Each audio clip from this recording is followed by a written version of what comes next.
Olá pessoal, mais um Podtex ASBZ. Hoje aqui comigo a Maíra e eu, Oiê. Danilo Leal. Todo mundo me chama de Dal, né? Nem sei porque É o mais muita Dal, gente é chama o Danilo. Dal. Olá, pessoal, tudo bom? Bom, dois assuntos hoje Vamos que, lá. apesar de uma quantidade pequena, são assuntos densos. O primeiro dele é a reforma tributária e o que foi alterado pelo Senado, tá? Eu vou ter que usar minha cola aqui porque tem bastante coisa importante. E o segundo é o julgamento dos embargos de declaração no famoso julgado envolvendo a relativização da coisa julgada. Esse aí A é gente outro tema traz aqui. polêmico, né? Pois é. Também. Mas para começar com reforma tributária, porque todo mundo ouviu falar, olha, o Senado alterou uma série de questões no contexto da reforma, mas não tem tanta coisa sendo falada, e de qualquer forma a gente tentou resumir aqui para trazer para todo mundo aquilo que é efetivamente importante. Eu quero começar sobre o que eu não vou falar, porque quando você analisa o texto que foi aprovado, tem muita alteração de responsabilidade de órgão, questão de divisão dos estados, uma série de questões, eu vou chamar de políticas, por assim dizer, que elas são importantes, porque elas podem impactar, né, o julgamento pela própria Câmara dos Deputados, o julgamento, a votação pela Câmara dos Deputados, mas que talvez aqui para o dia a dia, para aquele impacto que pode ser para a empresa, não é tão relevante, tá? Mas o que eu quero trazer aqui? Primeira questão, regimes específicos de tributação, tá? O Senado abriu uma portinha e deixou com que mais algumas atividades fossem incluídas para os regimes específicos de importação. Então, agência de viagens, sociedade anônima de futebol, serviço de saneamento e concessão de rodovias, operações com microgeração e mini geração distribuída de energia, tá? Não vou entrar aqui em todos, mas especificamente com microgeração e mini geração de energia distribuída, esse é um ponto interessante, eu não quero fazer disso esse assunto, mas até porque nós temos uma área regulatória de energia, atendemos uma série de empresas, mas é um ponto interessante, porque quando você pensa em geração distribuída, existe uma discussão se isso seria ou não uma atividade sujeita ao ICMS, por exemplo. E por que isso? Para quem não conhece, a geração distribuída é uma atividade em que você produz energia para você mesmo, mas muitas vezes no contexto de consórcio. Eu me junto com algumas empresas, pego um polo, produzo essa energia, jogo ela na rede, no ponto em que eu gerei, e consumo na minha empresa, né, onde eu tiver que consumir. Então eu vou ter um regime específico de tributação, atribuído pela lei complementar, então a gente vai precisar aguardar aqui. Deixa eu só te perguntar uma coisa. Quando a gente fala de regime específico de tributação, a gente está falando que são as exceções, as regras gerais que foram estabelecidas pela reforma tributária, né? O modelo agora que se propõe de tributação. Exato. Tá. E que vai pegar, só até para situar agora com essas alterações, eu vou ter combustível lubrificante, plano de assistência à saúde, loteria, serviços financeiros, operação com bens móveis, e agora com esse que nós comentamos aqui, né? Serviço de saneamento e concessão de rodovias, transporte coletivo de passageiros, hotelaria, parques de diversão, tem uma série de atividades. O ponto aqui é que são, não necessariamente, pelo menos nós não conseguimos dizer ainda como vai ser, mas fato é que vai ter uma regra específica com potencialmente uma alíquota diferente ou uma base diferente, tá? Então, além dos regimes específicos, nós temos a questão de alíquota zero, para a cesta básica, medicamentos e dispositivos adquiridos pelo governo. Não, alíquota zero, na alteração pelo Senado, promovido pelo Senado, nós tivemos outras questões aqui, outros itens, né, que poderiam ser passíveis de alíquota zero, mas eu trouxe esses dois. Assim como isenção, mas são coisas muito específicas, como atividade de reabilitação urbana de zonas históricas. Serviço de transporte de passageiros de caráter urbano e mais algumas questões, mas então eu ampliei também a questão da isenção, assim como redução também de alíquota, como transporte de metrô, materiais de limpezas consumidos por famílias de baixa renda, serviços de comunicação institucional, e sucos naturais sem adição de açúcar e conservantes, assim como fórmulas infantis. Então você vê que tem algumas coisas muito específicas, né? Que obviamente vai afetar algumas empresas, mas são mais são mudanças direcionadas, assim, elas têm um foco muito específico e não tão amplo, tá? O imposto seletivo, que todo mundo deve se recordar também, que vai se aplicar, né, para alguns bens, especialmente aqueles que possam gerar algum dano para a saúde e meio ambiente. Agora, o que é interessante é que na mudança promovida pelo Senado, o tributo não incidirá sobre a operação de energia elétrica e telecomunicações, o que faz sentido especialmente com a energia elétrica, quando você pensa que é a nossa matriz energética, então toda a indústria e tudo mais, seria bom de fato não ter isso, para você não ter um custo relevante. Um ponto bastante interessante é com relação à limitação ao poder de tributar. Então, estados, União, Distrito Federal, os municípios, toda vez que eles forem editar norma infralegal sobre matéria tributária, eles precisam agora dar publicidade aos estudos e pareceres que embasaram. Esses estudos eles devem conter uma avaliação do seu impacto sobre o grau de complexidade e capacidade arrecadatória, além de demonstrar o seu impacto econômico e financeiro. Isso daqui parece quase uma obviedade no sentido de... E aí quando você pensa na história dos tributos, né? Considerando que nós não estamos mais vivendo, digamos assim, uma civilização da Mesopotâmia, como os sumérios, eu preciso de uma justificativa do Estado e que me dê um embasamento realmente. Então, essa é uma mudança muito positiva.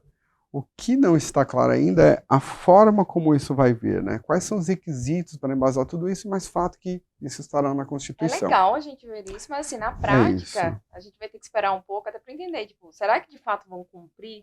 Né? Como vai ser cumprido? Porque a gente tem uma multiplicidade de órgãos, né? Diversos estados, diversos municípios intervindo no sistema tributário de alguma forma, e aí você entra naquele risco de, novamente, a gente voltar para um cenário de judicialização, né?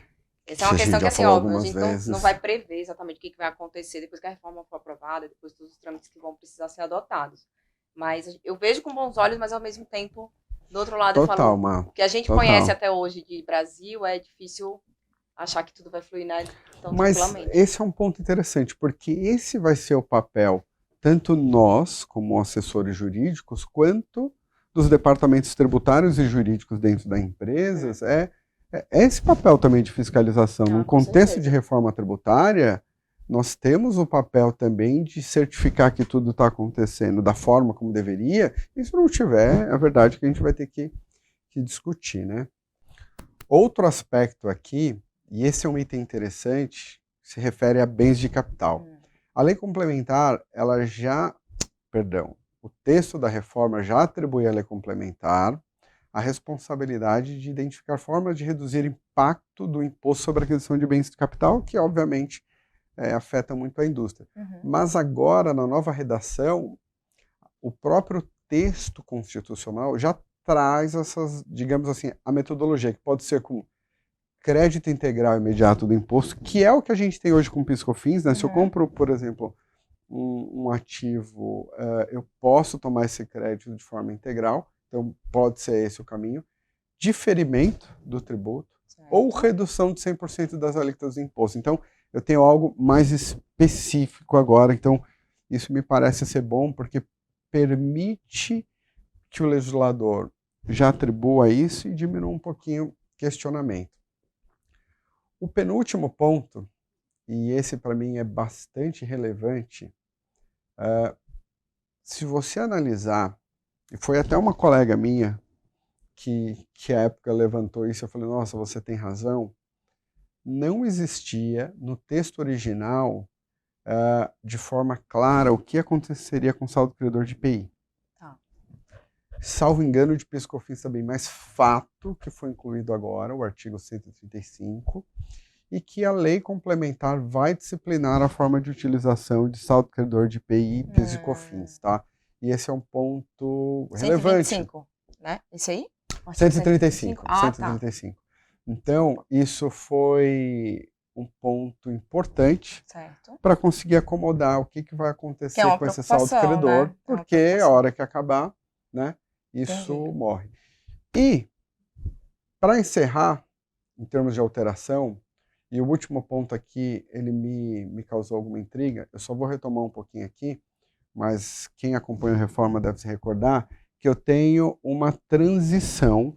Então, em 2026, eu tenho um pagamento que começa de IBS e CBS, a proporção de 0,1% e 0,9%. Tá. Mas o texto que foi incluído pelo Senado determina que, e aí vou tomar a liberdade de ler aqui, mas os sujeitos passivos que cumprirem com as obrigações acessórias relativas a CBS e IBS poderão ser dispensados no seu recolhimento nos termos da lei complementar. Então, basicamente, em 2026, os tributos começam a ser pagos em 0,1 e 0,9, que seria esse 1%, mas eu posso ter essa dispensa de pagamento desde que eu cumpra com as obrigações acessórias. Não ficou 100% claro para mim o que eu pretendo. Eu vou deixar a piscofins, eu quero só ir testando a temperatura da água, mas talvez eu tenha aí por um aninho um fôlego maior. Então, assim, de forma muito resumida, eu tenho as mudanças políticas e tem essas mudanças pontuais, mas o que talvez seja o que pegou do debate foi muito essa inclusão de aumentar itens sujeitos a alíquota zero, ou uma redução, os regimes específicos. O projeto volta para a Câmara dos Deputados. E vamos aí para o próximo capítulo para ver se vai ser aprovado. Você acha que esse ano ainda passa ou não? É difícil falar, mas em teoria a intenção tá todo mundo né? se mexendo para isso, Entendi. né? Vamos ver o que vai acontecer.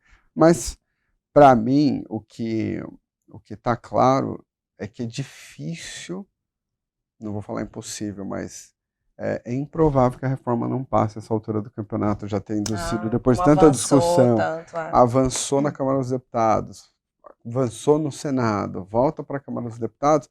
O ponto para mim é que o apoio foi muito grande, né, da sociedade, empresários, então como todo, eu acho que isso agora já foi. Tem uma comoção social. Tem. Não, esse já foi. Legal. E aí, relativização da coisa julgada? Ai, Dal, vamos lá. O tema que nunca termina, né? A gente sempre vai falar de uns temas tributários aqui que, assim, se alongam no tempo indefinidamente. E aí, gente, é coisa rápida, são comentários para relembrar o que aconteceu sobre a coisa julgada, né? Um julgamento super importante do STF, que finalizou, né, no começo do ano, fixando lá o que eles entendiam sobre os efeitos de decisões, né, do STF em temas tributários, né? A gente está falando aqui de temas tributários. Quando o STF, por exemplo, pega vou julgar se esse tributo é ou não constitucional, né? E aí ele tratou de dois cenários diferentes. Quando você tem regime de repercussão geral, né? E, enfim, julgamentos em ADI, etc. E qual que é o efeito desse posicionamento do STF para a matéria tributária e para casos de contribuintes que já possuem decisões transitadas em julgado. Aí eu vou dar um exemplo, a gente tem.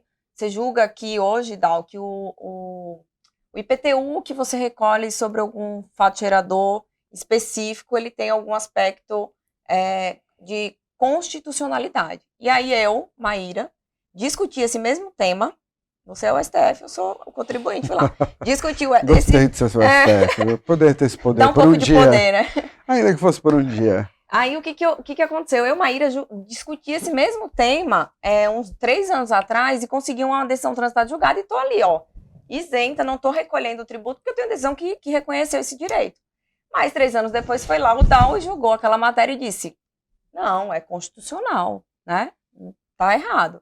E o que aconteceu, gente? O STF, quando ele fez o julgamento do tema 881 e 885, que são temas afetados na sistemática de repercussão geral, ele disse assim, não, o efeito da coisa julgada, ele cessa a partir do momento que o STF se pronuncia dentro da sistemática de repercussão geral ou em ADI. E o que isso quer dizer na prática? Quer dizer que eu, Maíra, que tenho uma decisão transitada de julgado em relações de trato sucessivo, né? Lembrando sempre que isso se aplica para aqueles recolhimentos que se repetem, né? Que são fatos geradores contínuos e repetidos. Se eu tiver, por exemplo, um recolhimento de ITBI num fato gerador específico do passado, essa relação jurídica não vai ser afetada, né? E aí o que a gente tem agora? Eu, Maíra, com essa decisão nova do STF, vou ter que voltar a recolher o tributo, né? E aí, a grande pergunta agora é assim, a partir de quando eu devo voltar a recolher, né? O STF fixou que a partir do momento que eles, de fato, mudam a jurisprudência. É como se eles trouxessem uma nova norma jurídica, né? Validando, de fato, que aquilo dali é constitucional. E aí, a partir daquele momento, ele dá publicidade aos fatos e o contribuinte deve voltar a recolher, né? Aí eles analisaram várias questões, né? Viés de segurança jurídica, a questão da não concorrência, né? Porque eles falam, isso vai te dar uma diferença muito grande pensando em empresas, né? E trazendo até o caso concreto, que foi a discussão da cobrança da contribuição social sobre lucro líquido. Né? Uma empresa tinha conseguido uma decisão lá de 1992, se eu estiver errada, mas assim, é coisa antiga. Depois de um tempo, o STF, acho que em 2007, julgou o tema, né, em sede de repercussão 2007. Geral. E até lá, gente, imagina, alguns contribuintes e algumas empresas, né, de grande porte, inclusive no Brasil, tinham decisões transitadas em julgado dizendo que a CSLL era inconstitucional. Só que, concorda comigo, se em 2007 o STF mudou de posicionamento, essas empresas, né, que estavam resguardadas pela coisa julgada, tinham um cenário de segurança jurídica, elas continuaram sem recolher os tributos. Óbvio que autuações da Receita Federal vieram, se começou uma celeuma, né, uma discussão muito grande sobre a exigência ou não, né, dessa contribuição. Mas, pois bem, voltando aqui para o que aconteceu no STF. Eles fixaram, né, que, portanto, a coisa julgada ela pode ser relativizada. Isso quer dizer o quê? Que não depende de um procedimento específico, inclusive, que é uma ação rescisória, né, que é o que geralmente a gente conseguiria utilizar como instrumento para você desconstituir a coisa julgada. Então, a gente tem um cenário de muita mudança, né, para a parte dos contribuintes e para a parte processual também, de como que a gente, a partir de uma decisão nova do STF, passa a mudar algum procedimento ainda que eu tenha um trânsito em julgado. E aí, o que a gente tem agora de cenário? Obviamente, depois dessa decisão, e eles afastaram, né, o pedido de modulação dos efeitos, é uma coisa importante falar, porque esse é um posicionamento novo do STF, e houve aí pedido de modulação dos efeitos para que esse posicionamento do STF só passasse a surtir efeito a partir da ata de julgamento dessa decisão de mérito. Para ficar com o passado em paz. Isso, dizer assim, putz, eu estou mudando o posicionamento, porque assim, gente, se vocês pararem para pensar, a gente tem um cenário de muitas teses tributárias julgadas ao longo dos anos, que assim, você consegue uma decisão transitada de julgado, eventualmente você tem um posicionamento do STJ que é favorável, e depois vem o STF e muda tudo. Então, ele vem e diz que essa tese é constitucional. Então, todo mundo que, obviamente, também tem uma ressalva, resguardada a prescrição, né? Perfeito. Resguardada a prescrição, todo mundo que estava aí não recolhendo algum tributo, né, pautado num trânsito de julgado que obteve no passado, tem algum nível de exposição. Se o STF mudou, né, o posicionamento ou trouxe aí uma decisão em regime de repercussão geral nesse meio de tempo. E aí o que a gente tem agora, né? Como eles afastaram a modulação, os amici curiae apresentaram embargos de declaração, né? E o contribuinte também, que é um interessado no RE, também apresentou embargos de declaração. Isso foi levado a julgamento, começou a ser julgado na semana passada, né? Na verdade, eles estavam já na pauta do plenário virtual, inclusive, na época que estava no plenário virtual, o ministro Barroso já tinha dado um voto desfavorável, né? Negando todos os pedidos dos embargos de declaração e, portanto, mantendo tudo que ele já tinha fixado anteriormente. Quer dizer assim, vale a partir da data que o STF, de fato, julgou o tema, né, em repercussão geral e mudou o posicionamento. E aí agora a gente tem o plenário virtual, começou, a Rosa Weber, inclusive, tinha dado um voto e ela se aposentou em seguida. E aí, na nova sistemática que foi estabelecida dentro do STF, ainda que o caso seja tirado de pauta e vá para plenário físico, que foi o que aconteceu, né, por um pedido de destaque do Luiz Fux, o voto que foi dado pela Rosa Weber, ele é mantido.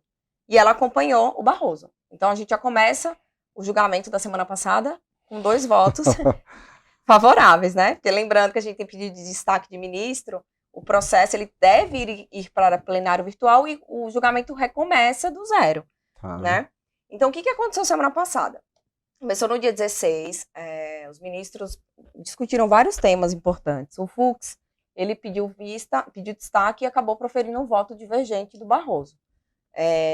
Acatando, né, a modulação de efeitos que está sendo requisitada dentro dos embargos de declaração, exatamente pelo apelo, né, da segurança jurídica, até porque esse é um posicionamento novo do STF nunca em sistemática de repercussão geral, ele havia se manifestado dessa forma. Então, ele acatou o pedido de modulação, ou seja, os contribuintes que teriam alguma decisão transitada de julgado, né, e porventura não tenham voltado a recolher o tributo, só passariam a recolher a partir do momento da ata de julgamento desse tema pelo STF. Então, seria aqui, talvez, acho que em fevereiro de 2023, salvo engano. Só que esse posicionamento não é o posicionamento que a maioria tenha acolhido até o momento. Então, a gente tem alguns ministros já acompanhando o Barroso, né? E a gente tem tanto a Rosa Weber, né, que já tinha dado voto, como eu falei, a gente tem o Zanin, que acompanha o Barroso também, a gente tem o Alexandre de Moraes, que acompanha o Barroso, o Gilmar Mendes, e, se eu estiver esquecendo mais alguém, mas eu acho que mais alguém são esses 4 ministros que se posicionaram.